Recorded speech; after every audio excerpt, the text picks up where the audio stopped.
All right. Hello. Hopefully everything's audible. I got new headphones and they're right over there. And I hit start without picking them up. So we'll just go with internal speakers again. This is another slightly misnamed stream because the baby is awake and crawling around and seems happy. So we'll see how this goes.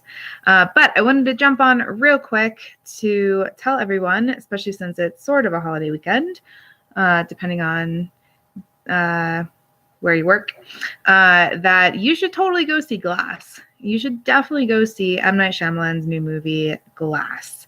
Now, in general, like I told people last time, I don't advocate supporting Hollywood, supporting the Hollywood machine, all of that stuff, right? Movies in particular are just a horrible thing to watch. The way people consume it, because the movies don't reflect their values. The people who make money off the movies, people who are starring in the movies, all that stuff, they don't reflect the values of the audience, and yet people just keep forking over their money. I don't think that is a good idea. I don't think people should do that. But Glass is a totally different story. It's a very interesting story, and I'm going to try and explain sort of the history here as best I can. It's pretty high level. Obviously, I am not any kind of Hollywood insider or whatever, and some of this is speculative.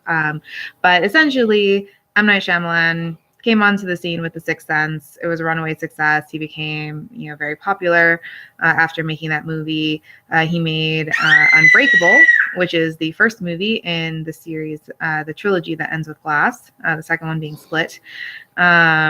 And that was pretty successful. He started making, more and more movies. And unlike a lot of writers and directors, he tells very allegorical stories.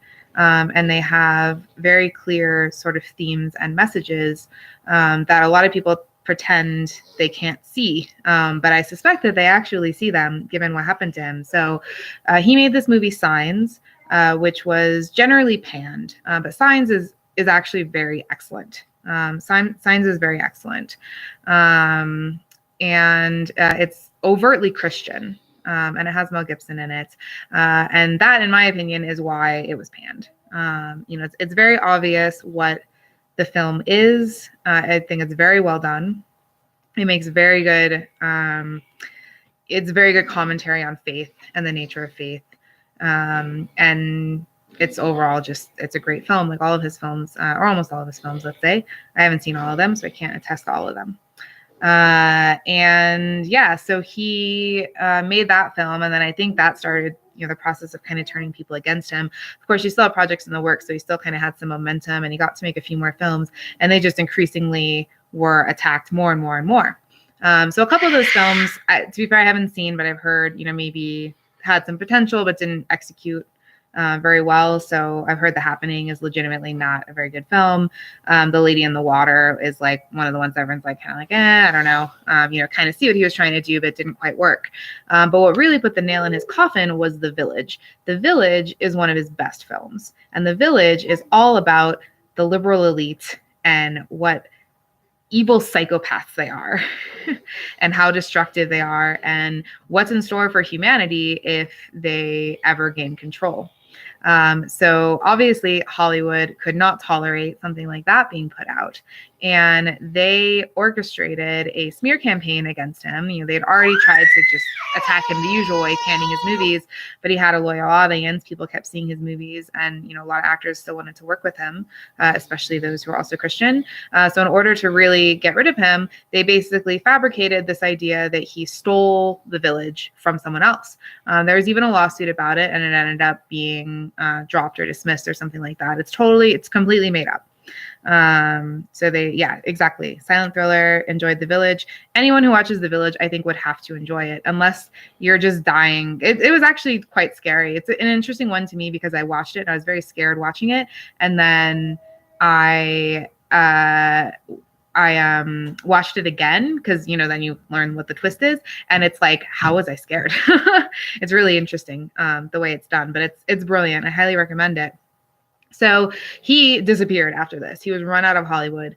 And, like a lot of people in Hollywood and people who get into art, I mean, to some extent you want acceptance, right? I mean, you're trying to talk to the masses. And especially if you're making something like film, you're really dependent on other people. So I think it's just really hard for those people that they just naturally crave acceptance. So it's so easy to drive out people who have different views. And so he kind of bought into that and started questioning himself and withdrew. And then, I guess he ended up deciding, screw it. I am as good as I think I am. My ideas, my stories are worth sharing, and I don't care. I'm going to do it myself. So he did. He mortgaged his house, and he used that to fund a film called The Visit. The Visit I also recommend. It could have been better, but I would probably put it at for me, it's probably an 8.5 because I really like the premise and the theme that he attaches to that premise. His plot theme integration is always very good. So he self-funded The Visit, and it was made very cheaply, and it made a good bit of money. And he used that money to fund Split. Now, Split, in my opinion, might be the best film he's ever made. It's probably one of my favorite films now. I mean, I think if I re-ranked all the films, I might even put it top 10 for me. It's got James McAvoy, who is an unbelievable actor. So this is also, and I'll more on that in a second. But he self-funded Split. So I think he spent 8 or 9 million to make Split, and it made, tens of millions or something or over 100 million. So I forget what it made. It made a lot. It might even made 200 million. It's a fantastic movie. Everybody loved it, and it was made on a total shoestring, which is something I'm a huge fan of. So then he took the money he made off of that to make Glass and finish the trilogy. So the big reveal, which is not, this is not a spoiler in my opinion, so apologies if for some reason you haven't seen Split. But the end of Split reveals that Split is actually a sequel to Unbreakable, which I would almost call Unbreakable a cult classic. I mean, I remember watching it at the time and just being like, wow, this was a cool movie, and I felt it was underappreciated.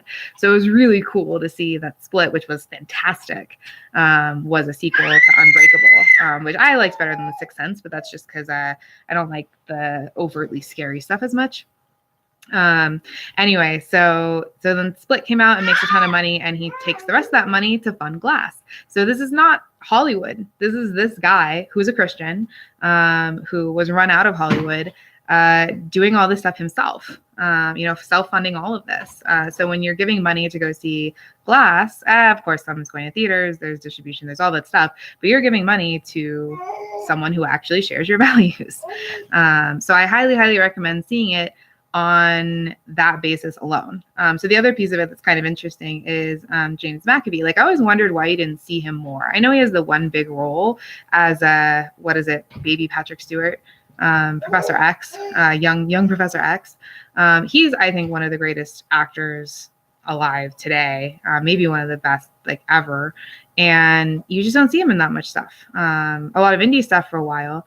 Well, then I ended up finding out that actually before he decided to become an actor, he considered being a Christian missionary.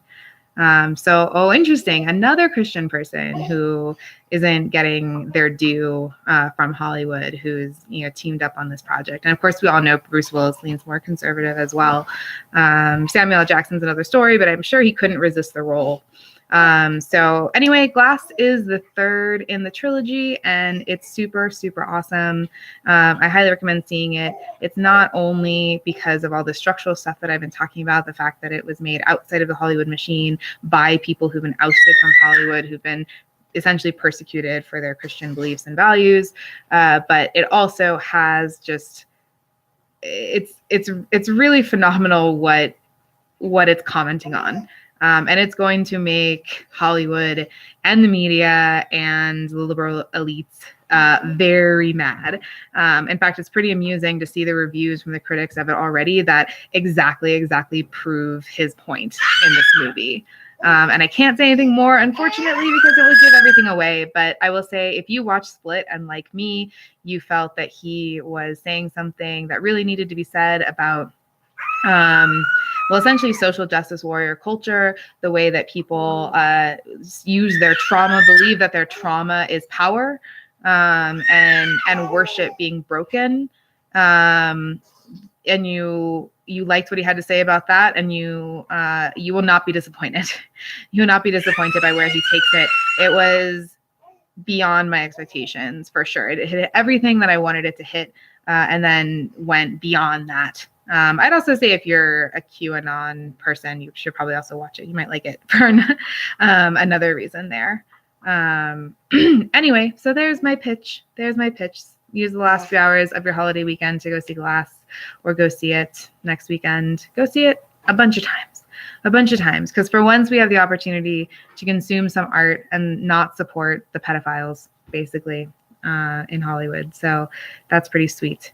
Silent thriller, are you talking about McAvoy's smaller films? I went through a big binge of like trying to see as many of them as I could for a while. He's in this one with what's her name? Christina Ricci, where she plays like a pig girl. Yeah, McAvoy. Yeah. So it's called Penelope, I think. And it's a little bit of a feministy project, I think, from Reese Witherspoon. But I love his performance in it, and it's just a cute little like modern fairy tale movie, I think. And what else? He's in Becoming Jane. It's like a Jane Austen like real life romance thingy, which he was also really good in. I'm trying to think what else I saw him in. I'm sure he's made more that I need to go watch.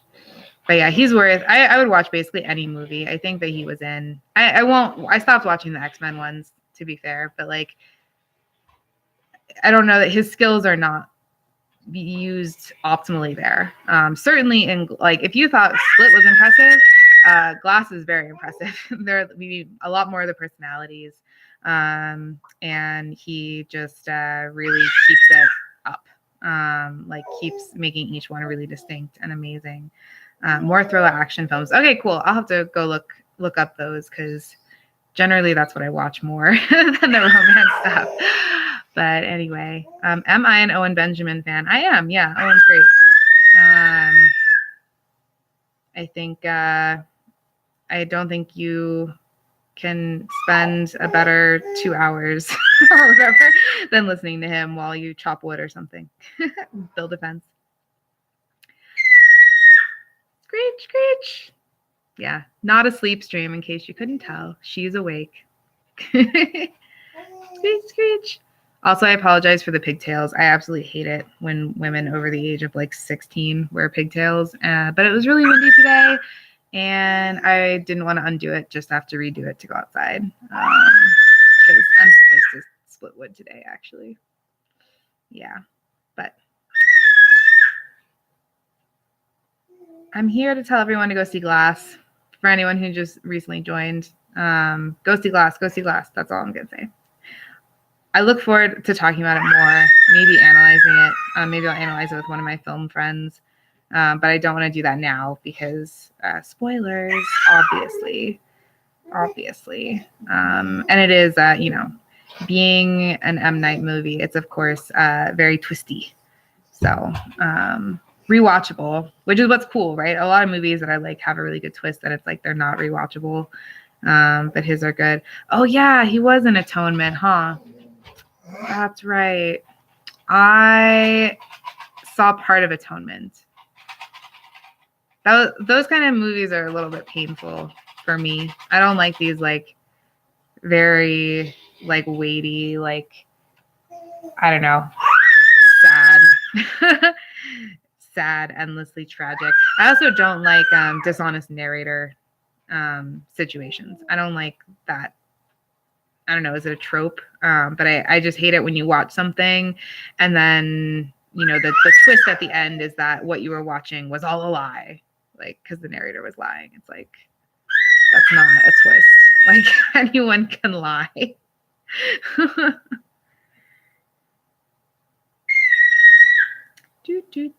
Sorry, there's people here, so I feel like I should have more to say, but I don't.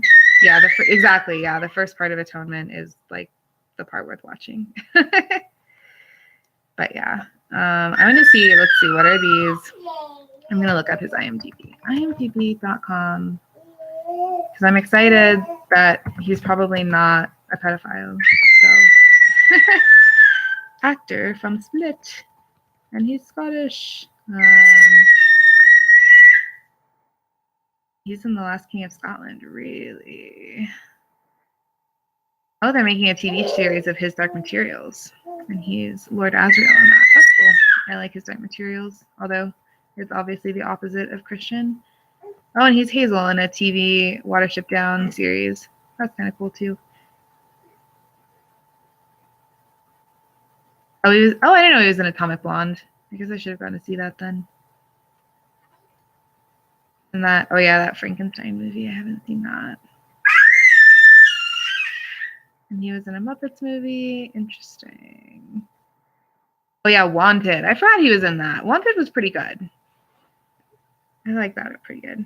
The origin of my channel name. Yeah, sure. Well, I guess the long version of the story is back in the day, a friend of mine who's a writer needed to start a blog for his writing, and he was hesitating to do it. So I basically challenged him and said that I would put up a blog and start blogging before he did. And I did, but only by like half a day. And I came up with the name Strategic Misanthropy, and then the subtitle of the blog was Celebrating the Species We Love to Hate, and it was a satire blog. It started out making fun of the paleo diet, basically, because that's what came to mind. And, you know, I kind of commented on different, like, dumb things that were coming up in the news, or like modern art, or like people getting mad that Netflix was raising its prices, and like different things like that. And then I came up with the name S Misanthrope, just kind of to be silly, because the name is Strategic Misanthropy of the blog or of the channel. And then, you know, saying S Misanthrope was like, oh, like, you know, it seems like just an abbreviation of that name, but it's actually not. I've never told anyone what the S stands for, but it does stand for something. It doesn't stand for strategic. That's all. It's not amazing. No, I'm not a misanthrope. I just, it seemed like a nice name for a satire site, basically. I actually feel like I really like people.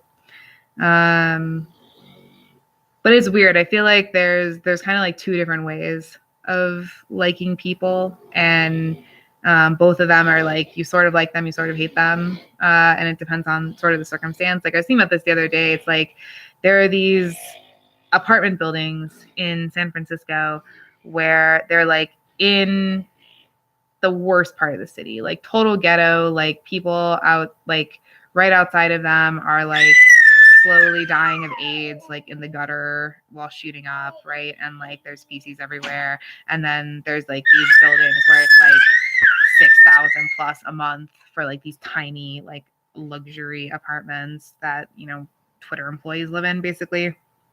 And they have these lobbies at ground level that have like glass, like floor to ceiling, looking out onto the street on these like horrible like streets with just absolutely like total like human like devastation all around.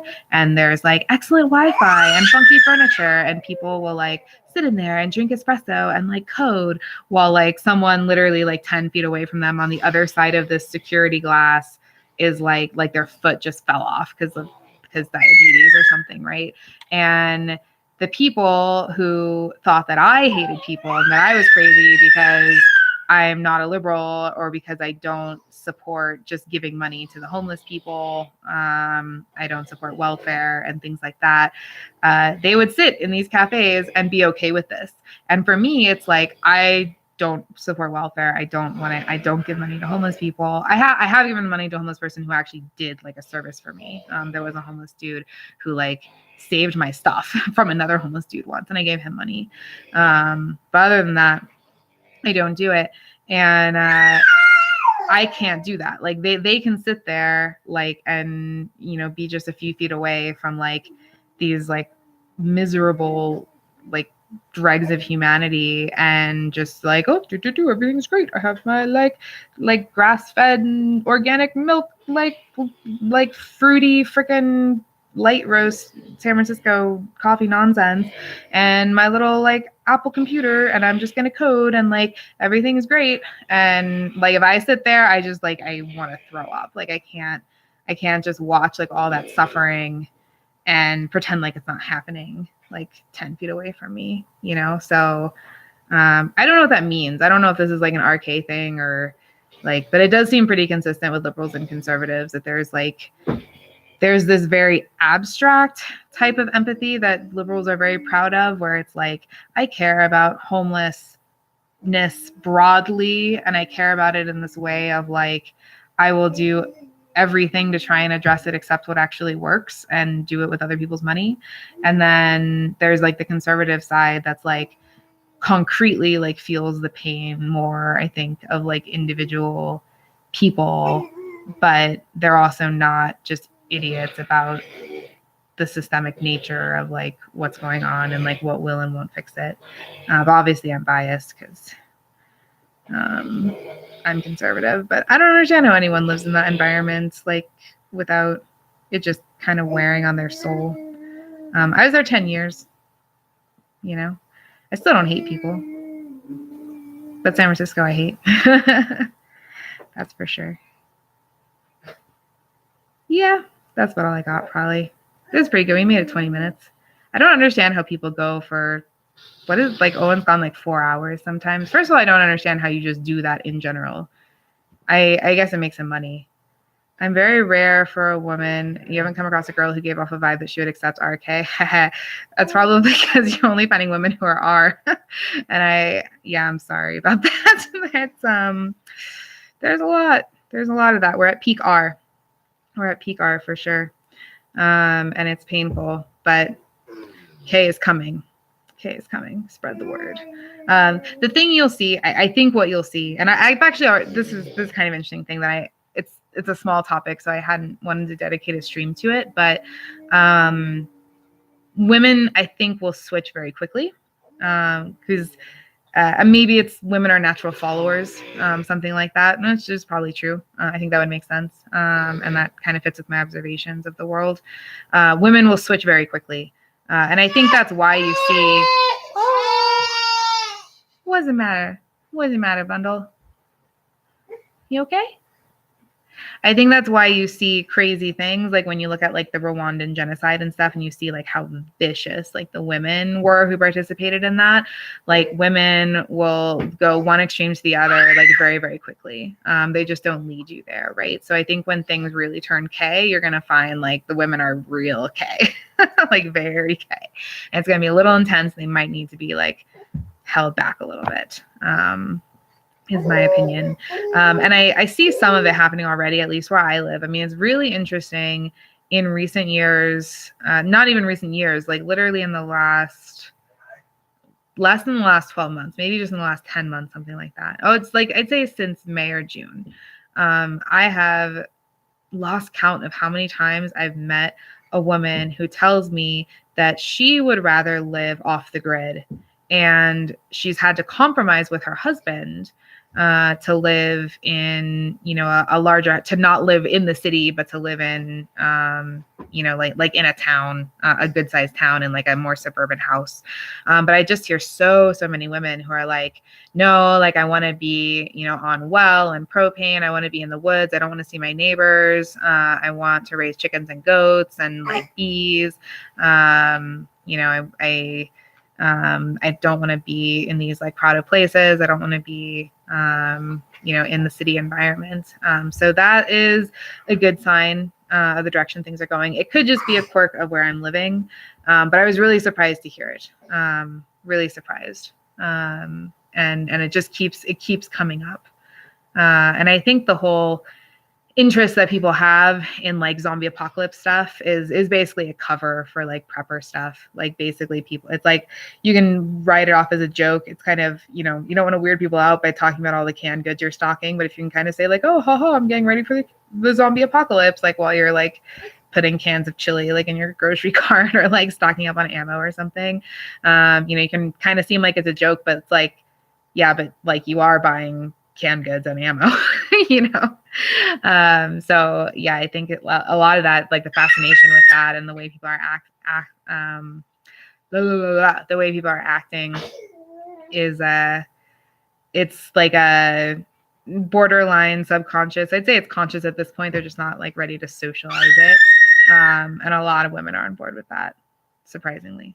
Getting there. Carter Harbin is ready to take the plunge. The husband got laid off from Tesla. Getting out of the Bay Area. Yeah. I had friends working at Tesla. I had friends laid off at Twitter. I mean, the tech stuff is better to leave before they get you. I don't know about Idaho. Like, I don't want to discourage anyone from like doing the thing that's right for them, right? One thing I keep hearing from, like I've definitely heard Brittany Pettibone talk about this, and I think Blonde was moving to Idaho, or maybe she already did.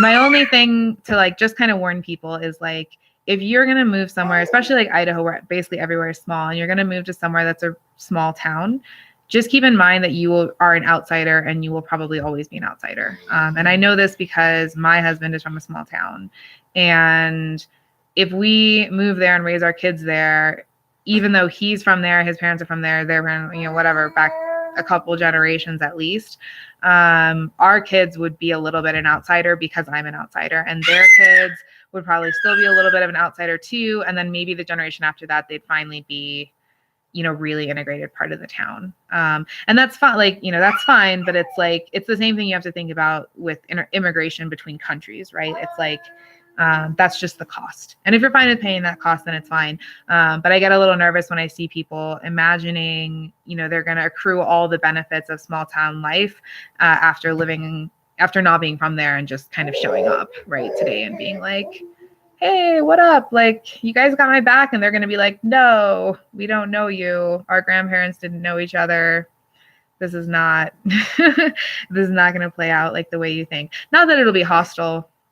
I don't know. I have a couple of friends who live in Idaho, neither of whom are from there. And they definitely, even though they're in what's like Idaho Falls or something, like a bigger city, they still experience that. They're not, they don't feel completely at home there, and probably never will, but they love it. They love it anyway. People who love Idaho love Idaho. I think it would have been too much for me. You could super chat Owen and say, I'm a rare liberty-loving, RK-believing woman. Would love to do a live stream with you and show your subscribers we exist. I think they know that we exist if they watch Owen, because he parades his beautiful wife around a good bit. And she's probably a lot more impressive than I am. I feel way behind. Do you guys, does anyone feel this way? It's hard to watch Owen because like his life is so similar to mine, but maybe because he has way more money or something, or maybe he started earlier. Like, I feel like he's way ahead of me. Like he talked, he's like, oh, my wife's like making cheese that we got from the neighbor. And I'm like, well, I have a cheesecloth and I have identified a neighbor from whom I will get milk. But I haven't made any cheese yet. I can't eat cheese right now though, to be fair. Otherwise I probably would have done it. And then, he's like getting all his farm stuff up, and I don't know. I feel way behind. I don't even have any animals like properly yet. We should have chickens by now. And I don't know. It's hard with a little baby, and jobs, normal jobs. But yeah, I don't know. I mean, I don't know to what extent also the RK believing women exist. I don't know. I'm one. I don't know that I know any others. I might be the only one. But it's not important. I don't actually think it's important for someone to believe in that stuff or not, right? I mean, you find someone who's K selected, and then it's fine. It doesn't matter if they identify it as that, right? I mean, it's like, that's okay. It's not important. It's all just abstract stuff. The question is, what are you going to do? What are you going to do day to day, right? What are you going to do between now and when your kids grow up? Silent Thriller doesn't know what RK is. Okay, so go to anonymousconservative.com and just check out the stuff there. It's there's a lot to it, but he has a pretty good summary right on the first page. Alternatively, you could look up the series that Stefan Molyneux did on it if you would rather listen to stuff than read. You are in a live stream right now, so you probably like listening. Stefan did a series going through them. So yeah, if you just look Stefan, I would just search like Stefan Molyneux r/K, then you got it. I agree. I don't know that Owen, because I think if Owen did really look into RK, he probably would be talking about it every day, doing a bunch of streams about it. I wish he would, because he explains stuff very well, and he's very intelligent, and he has a huge audience. So that would be nice. Although I'm enjoying the ride with like the moon landing and stuff. Hi, Frank. What's up? Well, I got the day off from work unexpectedly. Apparently some people threatened to sue my company, and part of the way they got out of it was by giving us MLK Day off, which is just the dumbest thing I've ever heard. But hey, I have the day off, so, you know, we're just going to enjoy the decline as best we can. Yeah. And I went to see a movie. I went and saw Glass. I managed to go and leave the baby with her much beloved aunt and uncle, and it went great. I was really surprised. I thought that I might get a freaked out call in the middle to come home, but apparently she slept half of it and was super happy. When we got home, she was like super happy. Didn't miss me at all. Kind of sad.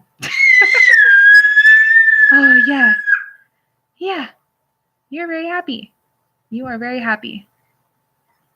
So yeah, all that's going good.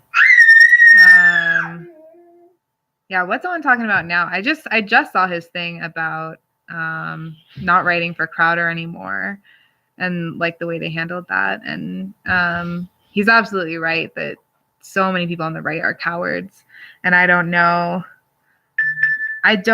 what to conclude about that. It's a bit of a, I wouldn't say exactly that it's a mystery. Like, so for instance, here's like one sort of theory I have.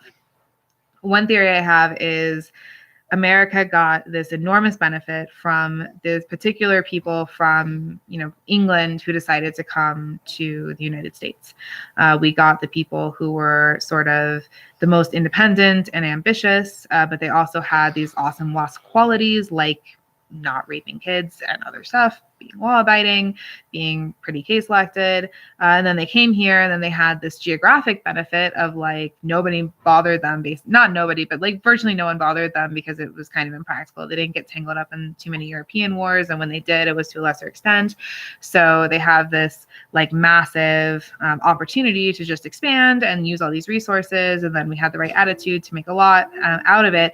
And now that's almost coming around to bite us in the butt, because we have all these people who are just very independent minded. And now that the geographic isolation isn't true anymore, we don't have the luxury of being atomized, right? We don't have the luxury of saying like, well, as long as I'm getting mine, I don't care what's going on with my neighbors. The whole boomer attitude of like, I got my pension and I better get my Social Security benefits, and who cares that there's not enough money to actually fund it. Or like not caring about culture and what's happening in your area, not having any kind of local focus. Everyone within America is basically an economic migrant themselves, right? I mean, I am arguably that too. I haven't spent any of my adult life living where I was born and where I grew up, technically in the same state, but not, remotely in the same area. And I went to San Francisco purely because that was where I got the best job, not because I had any interest in it. I hated it from day one. And I didn't do anything to support the culture there, because it's evil and terrible. And, where I live now is kind of the same thing. I wasn't coming for a new job necessarily, but I was coming for lower cost of living. And basically everybody does that now. I mean, it's like, my husband, even if he wanted to, probably couldn't have stayed in his hometown and gotten a job. I mean, certainly not, a job that wasn't like, I don't know, like farm, which kind of sounds good now, but at the time it didn't sound so good, right? So, everyone's disconnected, everyone's atomized. And I think we fall into that very easily because of that sort of the same pioneer spirit that benefited us under the prior circumstances don't work as well now. There needs to be a little more banding together because of common self-interest, right? I mean, it's still a self-interested thing, but you have to think long term enough. And that's the problem with like the peak R that we're in right now, is like people are just not thinking long term enough. And you see this like all over the place, and it's amazing what people get away with too sometimes. So it's like, I saw this letter circulating recently of like a woman lamenting how she's like 35 and she's still not married, and she is running out of time to have kids, and like, oh my God. And I had this vision, like I was so free and my career was going to be so fulfilling, and it wasn't, and blah, blah, blah, blah. A lot of people are waking up to that reality, but a lot of people also like pull it off. A lot of people get away with it. I see a lot of people just in my, like, to some extent, I'm someone who got away with it, right? Like I got married young, but I started having kids late, and I don't even know if I'm going to get away with it actually, because I only have one kid. I'd like to have 3. I don't know if I'm going to get to 3. So, we'll have to see what happens. It's like if everything goes according to plan, we'll probably get there, but you know what they say about plans. And that's the thing. I mean, there's just, people have been misled. Oh, I saw that. You had a slip. All right. Is she okay? Oh, we had a little slip. Here, give me a second. I saw that. That was like a big sit down. Unexpected, huh? Unexpected. Yeah. Yeah, you're so happy. Okay. Okay,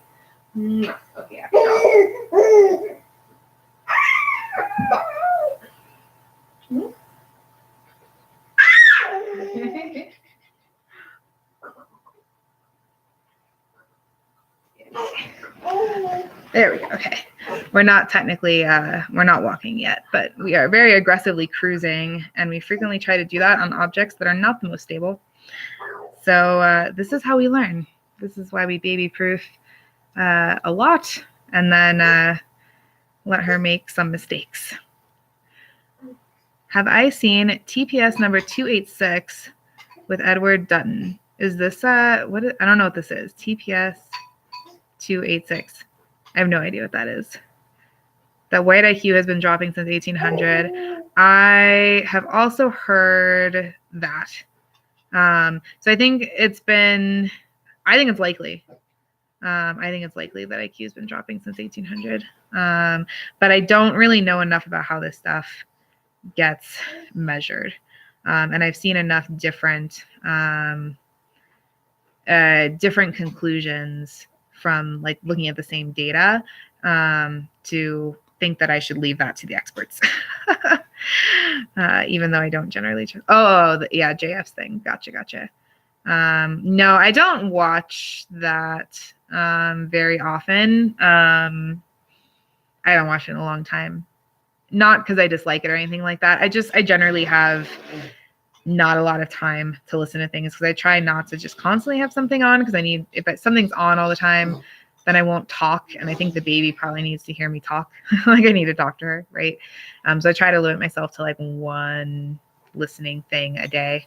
There was something I really liked on his, though. He did a episode talking about early on, talking about that terrible Pixar movie, Inside Out.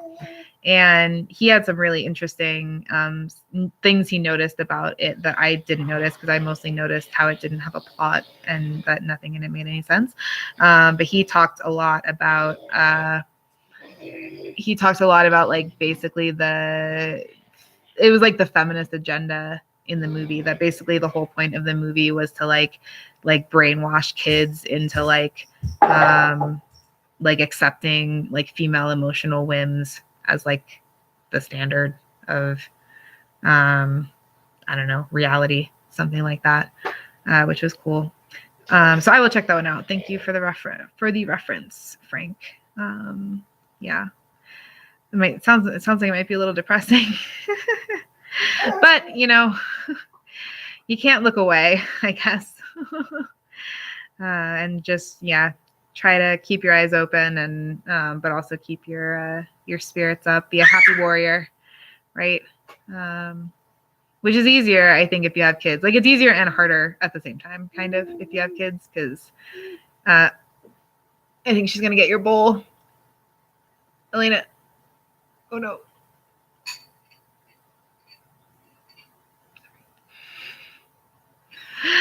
Anyway, yeah.